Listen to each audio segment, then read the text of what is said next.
Nagara nu geus merdeka sing pada iyatna ulah reksa kama-kama nganter kahayang mah para pejuang baheula mere amanatna tong haring hang maju perang keur kamardikaan aya amanat pahlawan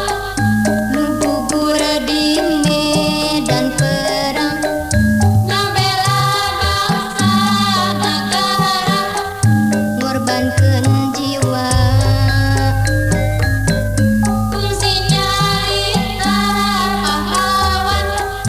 keur waktu acan di mangsa ulah oncewa berjuang keur keadilan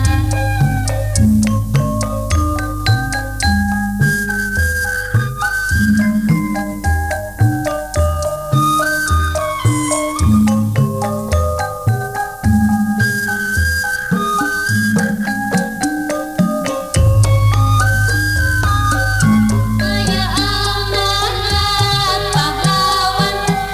nu gugur di medan perang ngabela bangsa negara ngorbankeun jiwa fungsi nyarita pahlawan keur waktu acan di mangsa ulah oncewa berjuang keur keadilan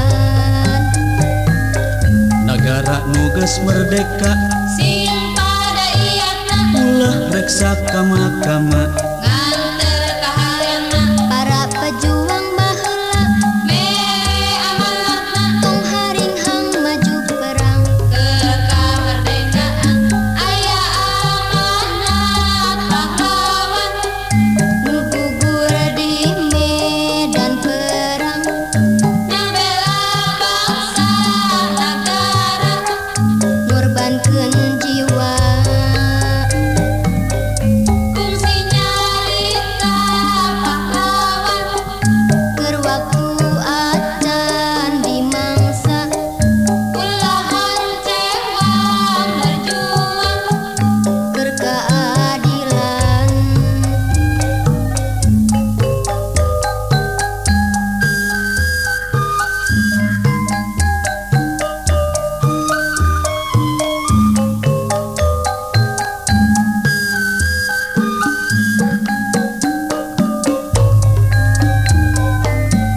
aya amanat pahlawan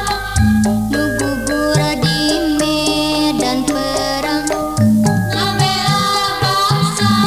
negara ngorbankeun jiwa fungsi nyarita pahlawan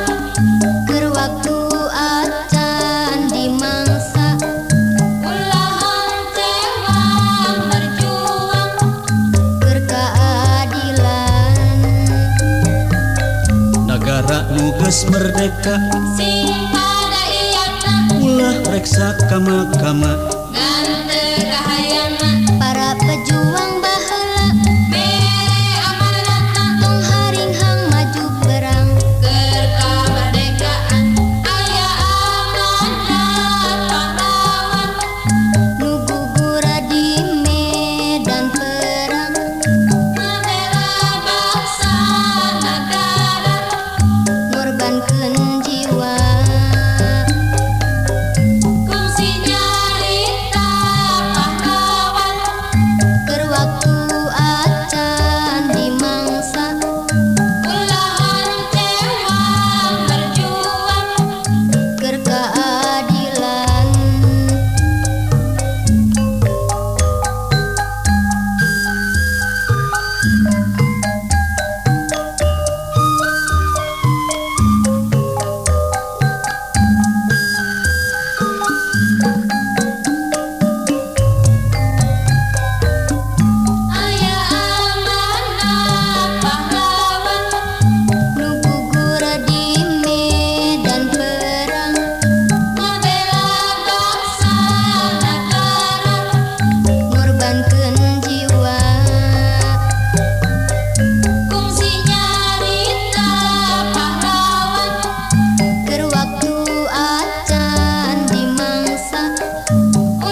nuges merdeka sing padariana ulah reksa kama-kama